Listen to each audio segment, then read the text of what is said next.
길을 걸었으면 합니다. 여러 가지로 감사드립니다.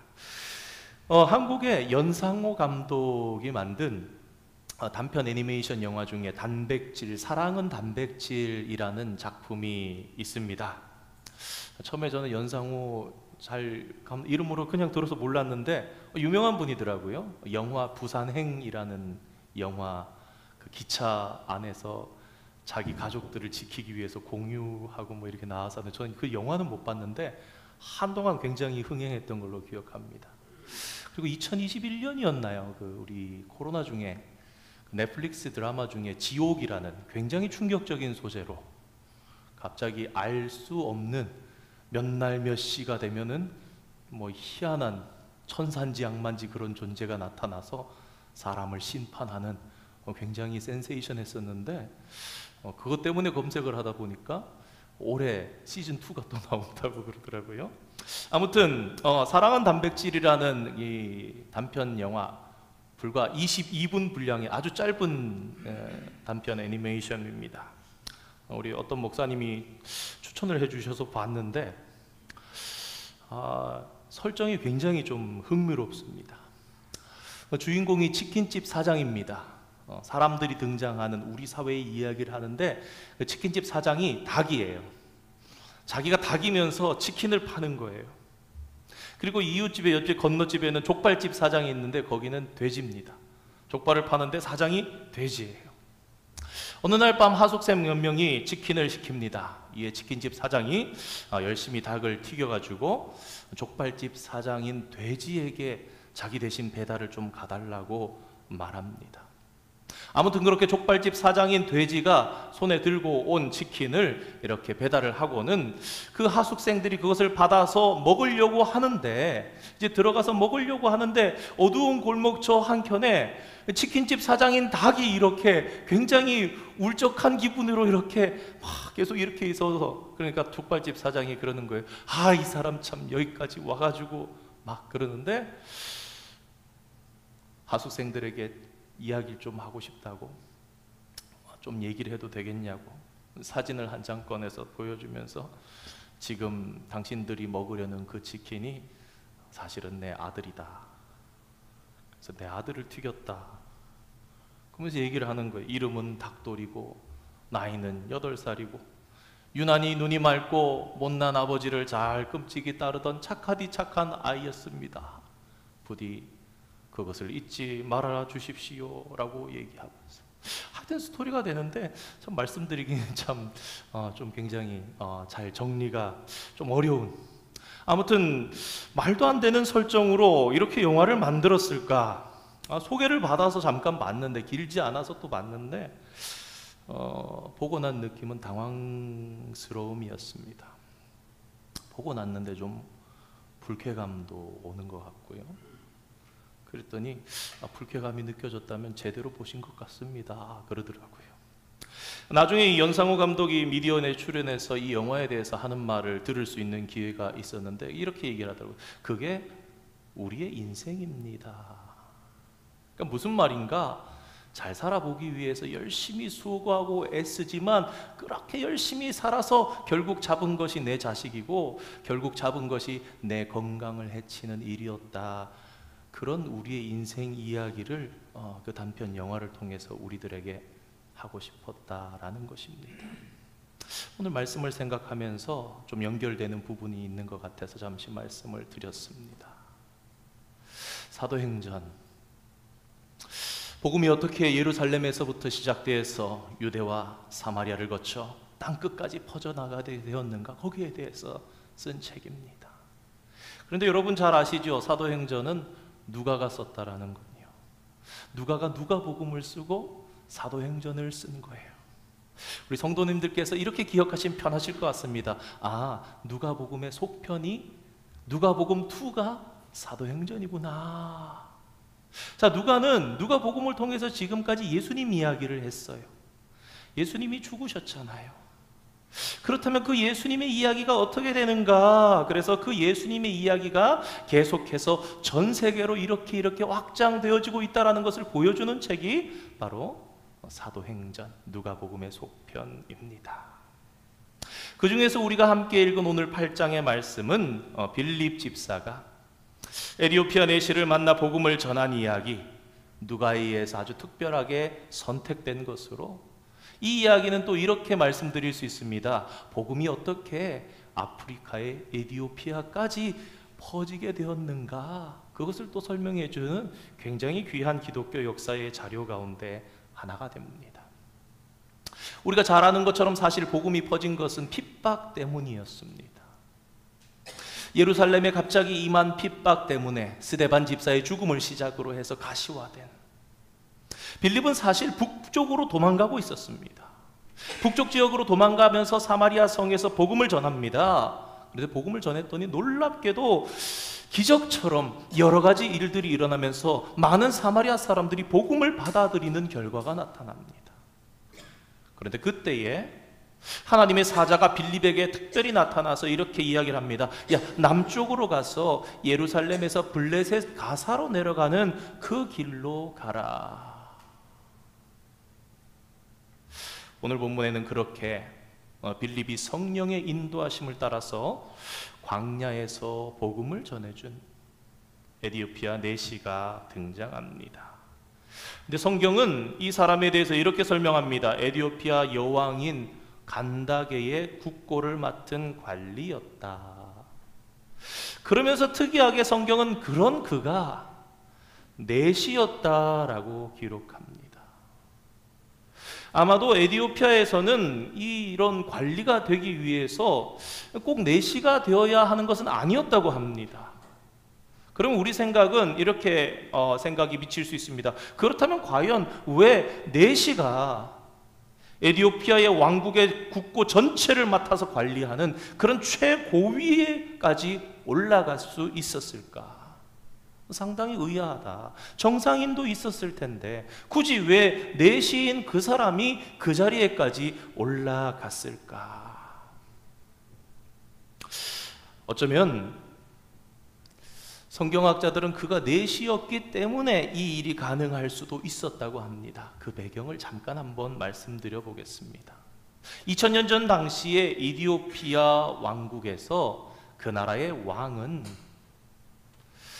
하늘의 아들로서 신성하게 여겨졌다고 합니다.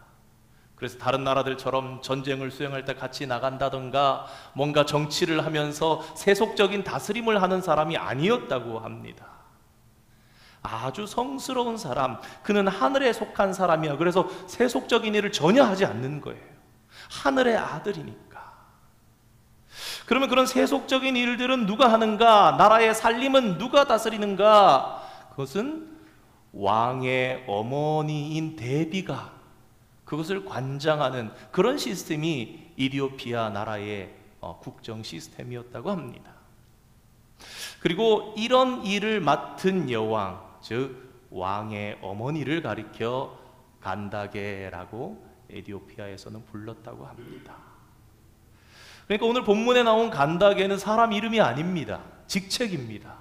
나라의 총살림을 맡아 관장하는 왕의 어머니, 그러니까 이집트에 여러 왕들의 이름이 있지만 그 모든 왕들을 다 파라오라고 이야기했던 것처럼 라신의 아들이다. 태양인 라신의 아들이다. 이집트는 태양을 신으로 섬겼는데 이집트의 왕은 그 태양신의 아들이 다스리는 나라다. 그렇게 해서 파라오라고 불렀던 것처럼 그런 왕의 어머니를 통칭하는 말이었던 것입니다.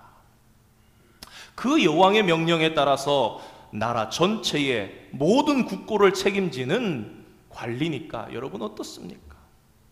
우리가 생각하던 것보다 훨씬 더 권력이 큰 사람이 오늘 본문에 등장하는 간다게의 국고 맡은 내시입니다. 그야말로 왕비를 제외하고는 이디오피아 나라에서 최고의 권력의 최상부에 있었던 사람이 오늘 본문에 등장하는 이 내시라는 사실을 기억하시면 좋겠습니다. 그런데 슬프게도 그는 내시였습니다.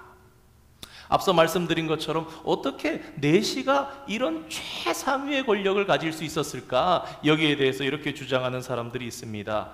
여왕에게 신뢰를 줄 수 있으면서 여왕을 곁에서 잘 보좌할 수 있는 역할에는 어쩌면 아마도 내시가 가장 적합했을지 모른다. 그래서 이런 주장이 있기도 합니다. 그가 나라의 일을 하면서 점점 계급이 올라갔겠지요. 그러면서 여왕의 곁에서 최고 정점까지 올라가야 되겠는데, 이 권력의 최상위 자리를 차지하기 위해서 일부러 자기 몸을 희생해서 내시가 스스로 되었을 거라는 가능성을 주장하는 성경학자들이 있습니다. 여러분, 그럴 수 있지 않습니까? 상식선에서 이해가 좀 안 될 수는 있지만 자신의 욕망을 위해서라면 기꺼이 희생을 감수할 수도 있는 것이 사람의 심리 아닙니까?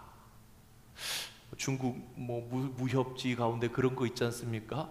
최고의 무술자가 되기 위해서는 그걸 포기해야 된다고, 그래서 그런 이야기가 들어있는 그런 스토리도 있는 것으로 알고 있습니다.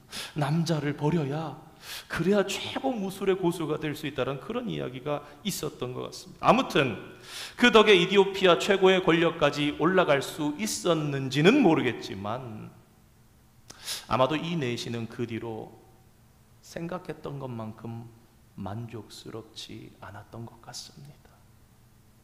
처음에는 남들이 부러워하는 최고의 권력을 손에 쥐게 되었는데, 부와 명성을 다 가지게 되었는데, 그러면 만족할 줄 알았는데, 그렇다고 해서 자신이 모든 만족이 채워지는 존재가 아니라는 것을 그는 몰랐던 것입니다. 결국 이 내시는 이후에는 자신이 내시가 된 그 사실에 대해서도 낙심하고 실망했을 것입니다. 여러분, 그렇지 않습니까? 한번 내시가 되면요, 다시 돌이킬 수는 없는 거예요. 부와 권력을 쥐면은 만족할 수 있었는데 그것이 오히려 가운데가 뻥 빈 것 같은 공허함 가운데 살았습니다. 그래서 이런 주장도 있습니다. 그래서 아마 이 내시가 유대교의 하나님께 매력을 느꼈을지도 모른다. 왜냐하면 이 세계사를 살펴보면 70인역 번역이 신구약 중간 시대에 됩니다. 그리고 그 성경이 세계로 퍼져나갑니다. 그리고 아주 이 독특한 여호와라는 신에 대해서 매력을 느끼는 사람들이 생기게 되는데, 아마도 오늘 본문에 나오는 이 이디오피아의 내시도 그런 사람 중에 하나였던 것 같습니다. 그는 고넬료처럼 이방인이었지만 율법을 준수하는 소위 하나님을 경외하는 자였을 것으로 추측됩니다. 왜 그렇습니까? 오늘 성경 본문을 보시기 바랍니다. 그는 예루살렘에까지 올라와서 예배를 드리기까지 합니다. 하지만 안타깝게도 예루살렘에 가면 갈수록 그의 갈급함은 더욱 커져갔습니다. 여러분, 이 사람은요, 이방인입니다. 그래서 아무리 예루살렘까지 왔다고 해도 여러분, 유대라는 나라는 너무 이방인과 이방인 아닌 유대인이냐 유대인 아니냐, 이게 너무 중요했던 나라잖아요. 예루살렘 성전에 올라갑니다. 어떡합니까? 딱 제지를 당하는 거예요. 자, 당신은 이제 여기 못 들어갑니다. 성소, 지성소, 성전은 말할 것도 없고 유대인의 뜰에도 못 가고 여인들의 뜰에도 못 가는 거예요. 왜? 이방인이니까. 더군다나 그는 내시입니다. 하나님의 회중에 들지 못하리라. 신명기 23장 1절 말씀입니다. 고안이 상한 자나 음경이 잘린 자는 여호와의 총회에 들어오지 못하리라. 성전에까지 먼 길을 왔지만, 나라의 국경을 몇 개나 넘어서 왔지만 자신이 이방인이라는 사실 하나 때문에 성전 바깥에 저 외곽 지역까지 밖에 갈 수가 없었습니다. 그것만 해도 억울한데 하나님의 율법에 내시는 총회에 들어오지 못한다라고 이 내시를 밀어내면서 거절하는 것처럼 느껴졌을 것입니다. 그야말로 이 이디오피아 최고의 관리는 하나님께 나아가는 길이 2중, 3중으로 막혀버린 그런 느낌이었을 것입니다. 세상에서는 내시가 되면서까지 최고의 권력을 획득했지만 허무한 뿐이었고, 이제는 종교적으로 하나님을 찾아보고자 그 안에서 위로를 찾아보고자 했지만 이방의 여호와라는 그 신은 다른 분이라 생각했고, 그래서 그분을 경외해서 먼 나라까지 찾아와서 직접 예배를 드리고 싶었지만 종교적으로도 아무런 위로를 받을 수 없었던 것입니다. 그런데 성도 여러분, 오늘 성경 속에 보여주시는 하나님의 모습을 보시기 바랍니다. 하나님께서는 이 이디오피아의 관리를 사랑해 주셨습니다. 그를 사랑하셔서 하나님께서는 친히 성령을 통해서 빌립을 그에게로 인도하셨고 그를 만나도록 하십니다. 북쪽을 향해서 더 북쪽으로 도망을 가고 있었던 빌립의 발걸음을 돌리기까지 해서 말입니다. 이때 마침 내시는 예루살렘에서 그렇게 예배하고 안타까운 예배였겠지요. 무언가 채워지는 것이 없었던 그런 예배였을 것입니다. 다시 이디오피아로 돌아가는 길이었습니다. 돌아가는 길에 읽게 된 성경은 이사야의 말씀이었습니다.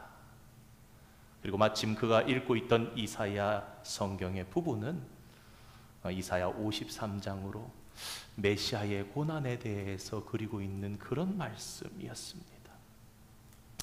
성도 여러분, 어떻게 생각하십니까? 과연 이 내시는 어떻게 이사야 53장의 말씀을 읽고 있었던 것일까요? 많은 사람들이 이 대목을 읽으면서 우연히 그가 마침 가진 두루마리가 이사야 성경이었겠지, 그렇게 생각하면서 넘어갑니다. 그런데 그가 이 말씀에 주목하게 된 것은 결코 우연이 아니었습니다. 이사야 53장 부분을 읽고 있었으니까 이 이디오피아 관리는요, 분명히 그 뒷부분도 읽었을 것입니다. 이사야 53장 10절 말씀에 보면요, 이런 말씀이 있습니다.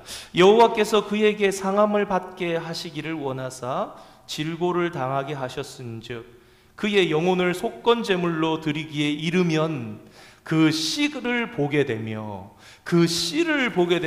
그의 날은 길 것이요 또 그의 손으로 여호와께서 기뻐하시는 뜻을 성취하리로다 라는 말씀이 있습니다. 성경학자들은 아마도 이 내시가 이 말씀 중에 씨라는 단어에 주목을 했을 것이라고 생각합니다. 그리고 그가 더 나아가서 이사야 55장, 56장의 말씀까지도 읽었을 거라고 추측을 합니다. 우리 오늘 말씀 이사야 56장 3절, 4절, 5절 준비되어 있나요? 함께 한번 읽어보겠습니다. 시작. 여호와께 연합한 이방인은 말하기를 여호와께서 나를 그의 백성 중에서 반드시 갈라내시리라 하지 말며 고자도 말하기를 나는 마른 나무라 하지 말라. 여호와께서 이와 같이 말씀하시기를 나의 안식일을 지키며 내가 기뻐하는 일을 선택하며 나의 언약을 굳게 잡는 고자들에게는, 이 5절 말씀 시작. 내가 내 집에서 내 성 안에서 아들이나 딸보다 나은 기념물과 이름을 그들에게 주며 영원한 이름을 주어 끊어지지 아니하게 할 것이며. 아멘. 어떻습니까? 이 내시가 괜히 이사야의 말씀을 읽은 것이 아닌 것 같은 확신이 조금씩 들지 않으십니까? 읽어가다가 이해하는 부분이 있고 또 이해가 안 되는 부분이 있겠지만 어떻게든 이해해 보려고 좀 더 읽어가고 고심했을 것입니다. 그렇게 고심하다가 56장에까지 이렇게 이르러서 말씀을 보니까 자기에게 희망이 있는 말씀이 베풀어지기 시작하는 것입니다. 내시에게 잡을 수 있는 희망의 말씀. 그런데 이 일이 어떻게 일어날 수 있다고 합니까? 고난받는 종을 통해서 이런 일이 일어난다. 그가 고자일지라도 하나님의 말씀을 붙잡고 내가 기뻐하는 일을 하는 그 고자라면, 그가 고자일지라도, 그렇다면 그의 마음이 어디로 달렸겠습니까? 그렇다면 과연 이 고난받는 종은 누구란 말인가? 이 선지자 자신인가 아니면 다른 이인가 누구를 얘기하는가 도무지 스스로 알 수 없어서 그렇게 고민하고 있을 때 마침 빌립 집사가 나타난 것입니다. 그렇게 빌립 집사는 수레에 올라서 예수님께서 이 세상에 오셔서 십자가를 지심으로 그분으로 말미암아 우리가 구원을 받았다, 그렇게 증언을 합니다. 내시는 지금까지 자신의 욕망을 위해서 달려왔던 인생을 살았습니다. 말씀을 시작하면서 드렸던 그 치킨집 사장처럼 자기는 열심히 인생을 살아왔는데 자기 몸 내어주고 자기 건강 내어주고 마른 나무 같은 육체만 남아있는 허무함을 느끼고 있었습니다. 그런데 그 내시에게 소망의 빛이 전해졌던 것입니다. 메시아가 오셔서 너도 구원해 주신다. 이스라엘의 종의 못들은 괜찮아. 네가 말씀을 붙잡고 나의 안식일을 지키며 나의 기뻐하는 일을 행하며 내 약속을 잡은 이는 이방인이라도 상한 자라도 영원한 이름을 주겠다. 아들과 딸보다 나은 기념물을 주겠다. 사랑하는 성도 여러분, 이 세상의 우상들은 겉으로 보기에는 우리에게 좋은 것들을 약속하지만 결국은 우리에게서 모든 좋은 것들을 빼앗아갑니다. 우리가 꼭 세상의 신들, 불교라든가 이슬람이라든가 다른 걸 섬기지 않아도 이 세상의 물질의 신인 맘몬도 우리의 건강과 우리의 자녀와 우리의 모든 것들을 빼앗아갑니다. 하지만 오직 예수님은 참된 우리의 구세주로서 소망 없는 자들에게 소망을 주시는 분이십니다.